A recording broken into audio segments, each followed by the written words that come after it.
Em um evento na Câmara dos Deputados, o presidente do Supremo Tribunal Federal, Luiz Roberto Barroso, afirmou que a corte é alvo de desagrado. Confira a reportagem, também de Brasília, Janaína Camelo. Luiz Roberto Barroso participou de evento na Câmara dos Deputados sobre direito constitucional, sem citar diretamente as propostas em trâmite no Congresso que interferem no funcionamento do Supremo Tribunal Federal devido a temas polêmicos que têm sido julgados pelos magistrados. O presidente do STF disse que são dezenas os legitimados a propor ações diretas na Suprema Corte. De modo que, na vivência brasileira, quase tudo chega no Supremo, seja político, seja social, econômico, ético. E a gente julga desde interrupção de gestação de feto anencefálico até importação de pneus, porque esse é o arranjo institucional brasileiro. Nas palavras de Barroso, o STF tem sido alvo de críticas porque trabalha na frente dos holofotes, se referindo ao modelo de julgamento no plenário, sempre transmitido publicamente. Outro dia alguém disse, esse pessoal gosta de holofote. Não, a gente trabalha na frente do holofote e, portanto, é uma circunstância brasileira que fez com que o Supremo tivesse uma visibilidade e o tornasse alvo, muitas vezes,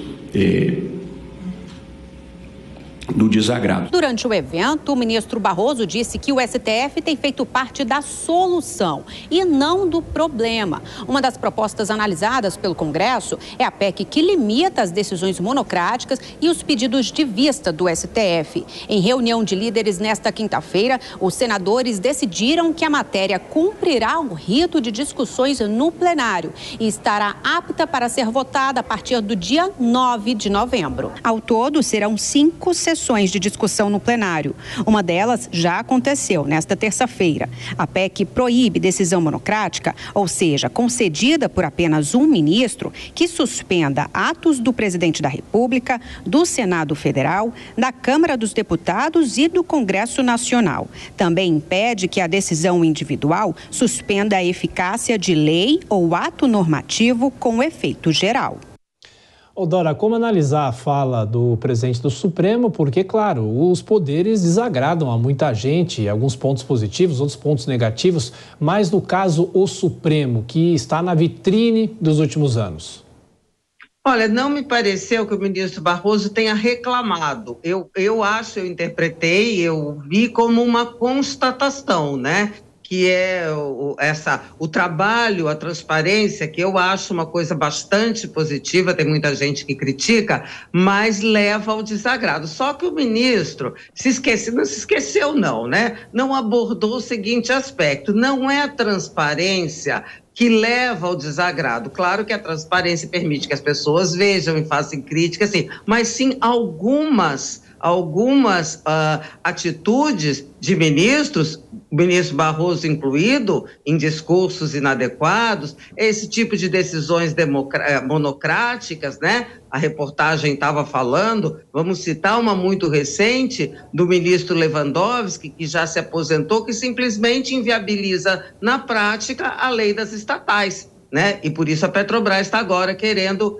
mudar o estatuto para poder fazer indicação política. Então, eu acho que a crítica mais forte vem dessas questões, menos do conteúdo das decisões, também do conteúdo, mas menos, e também dessas atitudes que não são adequadas. E isso, obviamente, o ministro Barroso não abordou. Kobayashi, ele até citou os holofotes, né, dizendo que estamos na frente dos holofotes.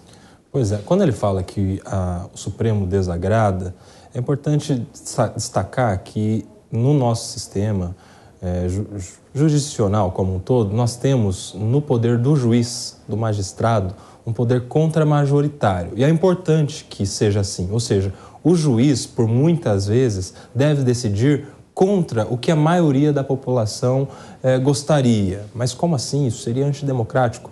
Na verdade, não existe democracia sem respeito a direitos de minorias. Mas, quando ele faz esse tipo de afirmação, acredito eu que nesse sentido do poder contramajoritário do juiz, ele não leva em consideração que é uma crítica não em relação ao conteúdo das decisões, como a Dora já bem disse, mas é uma crítica ao modo como o Supremo tem feito isso.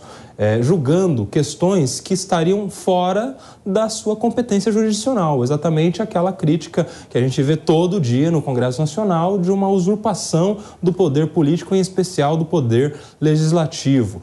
O poder contramajoritário do juiz não autoriza a usar de um poder de outro ente da federação, que é aquele dos eleitos. O poder contramajoritário do juiz já existe justamente porque o juiz não é eleito, mas há quem seja eleito. E para estes eleitos é preciso que se respeite o poder que a própria Constituição, cujo STF é guardião, os atribui, o poder legislativo e o poder executivo.